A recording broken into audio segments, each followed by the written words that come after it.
তো হ্যালো বন্ধুরা, good morning, welcome back to my channel পিউরার। তো তোমরা সবাই কেমন আছো? আশা করি সবাই ভালো আছো, আর আমরাও খুব ভালো আছি। তো আজকে হচ্ছে রাখি পূর্ণিমা, তাই সকাল সকাল ঘুম থেকে উঠে পড়েছি। উঠে হচ্ছে পূজার জোগাড় করছি, পুজো করব। আর হচ্ছে আমার মেয়েও ঘুম থেকে উঠে পড়েছে, মেয়েকে স্নান করানো হয়ে গেছে, সব কিছু মেয়ের কমপ্লিট। তো হ্যাপি রাখি বন্ধন। তো তোমরা সবাই, তো দাদারা ভাইরা যে যেখানেই থাকো, ভালো থেকো, সুস্থ থেকো। আর সবথেকে বড় কথা হচ্ছে আজকে আমার কাছে আজকের দিনটা স্পেশাল। কারণ হচ্ছে আজকের দিনে আমার মেয়ে, আমার মা লক্ষ্মী আমার কোলে এসেছিলো, আমার কোল আলো করে। ঠিক আছে, এই জন্য এই দিনটা স্পেশাল। এই জন্যই আমি আমার বরকে বললাম তাহলে একটু মিষ্টি বা সন্দেশ কিছু একটা নিয়ে এসো, ঠাকুরকে দেবো। কারণ যেহেতু কোথাও যেতে পারবো না, তাই ঘরের ঠাকুরকেই দিচ্ছি। ঠিক আছে। আর রাখি, আমার মেয়ের জন্য রাখি কিনে এনেছিল। আমার মেয়ে হচ্ছে ঠাকুরকে রাখি পরাবে বলে কিনে এনেছিল। আমি প্রথমে ঠাকুরকে পূজা করলাম, ধূপ ধরিয়েছি, সব কিছু করে পূজা করলাম। ঠিক আছে। আমার রাজকন্যা, আমার মেয়ে, অনেক কষ্টের মেয়ে আমার, অনেক তপস্যা করে আমি আমার মেয়েকে পেয়েছি। অনেক কষ্ট করেছে বন্ধুরা। সে যাই হোক, সে অন্য এক ব্লগে তোমাদেরকে বলবো আমি আমার মেয়ের জন্য কত কিছু না করেছি। ঠিক আছে, এই ব্লগে বলছি না। আর দেখো, আমি আমার মেয়ে তো স্নান করা হয়ে গেছে, আমার বর আমার মেয়েকে স্নান করিয়ে দিয়েছে। আর আমার মেয়ে হচ্ছে ঠাকুরকে এখন রাখি পরাবে। তো তোমরা দেখে না আমার মেয়ে কী করে ঠাকুরকে রাখি পরায়।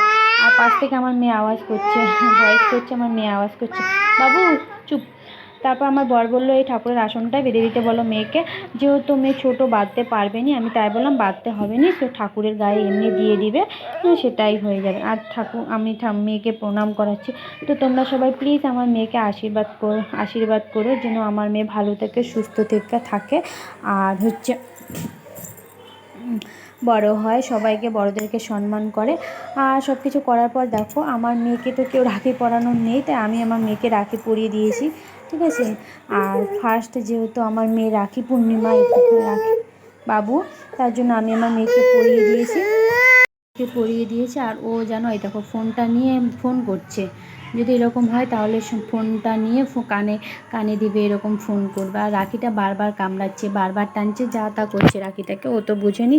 তাই আমি যে সন্দেশটা ঠাকুরকে দিয়েছি, ওই সন্দেশ প্রসাদটা আমার মেয়েকে দিলাম। দেখো টপ করে নিয়ে আগে মুখে দিল, ওই রকমই করে, পুরোটাই ঢুকাবে, কিন্তু খেতে তো পারবে না, শুধু করবে।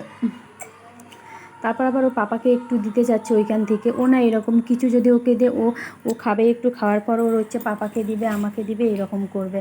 ঠিক আছে, ও খাচ্ছে, আর ওর পাপাকেও আমি দিলাম, আর আমিও প্রসাদ একটু খেয়ে নিলাম। আর খেয়ে নেওয়ার পর তারপর তো রান্নাবান্না আছে, কিছু করা হয়নি এখনও, তাই হচ্ছে আর সারাদিনে বন্ধুরা ভিডিও করা হয়নি। আর সন্ধেবেলা হচ্ছে এখানে সন্ধেবেলা পাশে না রাখি বন্ধন উৎসব পালন করা হচ্ছে। তো তোমরা দেখো, আমি যাইনি, আমার বর আর আমার মেয়ে গেছিলো, তো বর আমার ভিডিও করে এনেছিল, তাই তোমাদেরকে একটু দেখিয়ে দিচ্ছি। যে রাস্তা দিয়ে যাচ্ছে, দেখো সবাই সবাইকে রাখি পরাচ্ছে, এটা বেশ ভালো লাগলো আমার দেখে। সাধারণত এটা আমি দেখিনি, আমাদের কোনটায় হয়নি, এখানটায় হচ্ছে, তো ভালো লাগলো বেশ। আর তো বর একটু বাজার গিয়েছিলো, মেয়ের প্যাম্পাস শেষ হয়ে গেছিলো, সেগুলো আনতে গেছিলো। তারপর দেখেছিলো অনেক লোক হয়েছিল, কিন্তু আমি যাইনি। আর বরের জন্য খাবার টাবার করতে হয় না, মেয়ের জন্য সব কিছু করতে হয়, তার জন্য আর আমি যাইনি। তো বন্ধুরা, এখন তো রাত, তো আমাদের সবার খাওয়া দাওয়া কমপ্লিট, আমার মেয়েরও খাওয়া হয়ে গেছে। আর মেয়েকে এখন ঘুম পাড়াবো। মেয়ে বসে আছে, আমাকে তো ভিডিও করতে দিচ্ছে না, কি দুষ্টুমি করছে, চিল্লাচ্ছে, একবার করছে, তার জন্য আমাকে ভয়েস করতে হচ্ছে, নাহলে অনেক চিল্লাচ্ছিলো।